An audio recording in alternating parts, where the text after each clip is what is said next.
Alors c'est pas une fascination chez moi, parce que dans la fascination il y a l'idée qu'on est dépendant.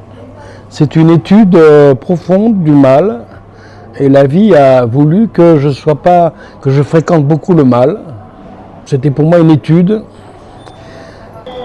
Donc quand j'ai commencé à écrire sur tous ces sujets qui mettaient en scène le mal, très vite il était évident que l'intérêt c'est aussi et surtout de le décortiquer en donnant des outils pour les générations futures, pour qu'ils le comprennent eux aussi.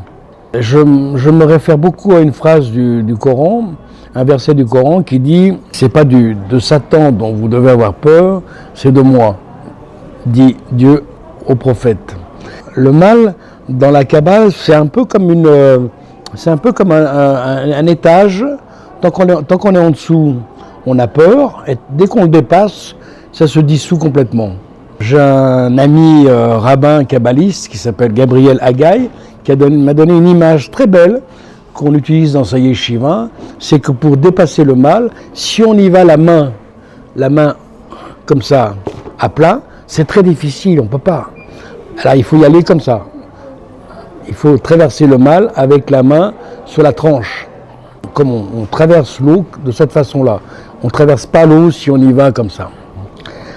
Donc cette traversée-là, elle se fait, on dit en alchimie, d'une manière humide, c'est-à-dire elle se fait petit à petit. On dirait que le Créateur nous donne petit à petit les forces pour les affronter et pour les comprendre. J'ai eu la possibilité de pouvoir les transmettre. Voilà. Ce sont des romans, grand public, qui entraînent le lecteur d'une façon, je crois, très cinématographique du début jusqu'à la fin, avec un grand suspense. Et en même temps, il y a un contenu ésotérique d'apprentissage du mal.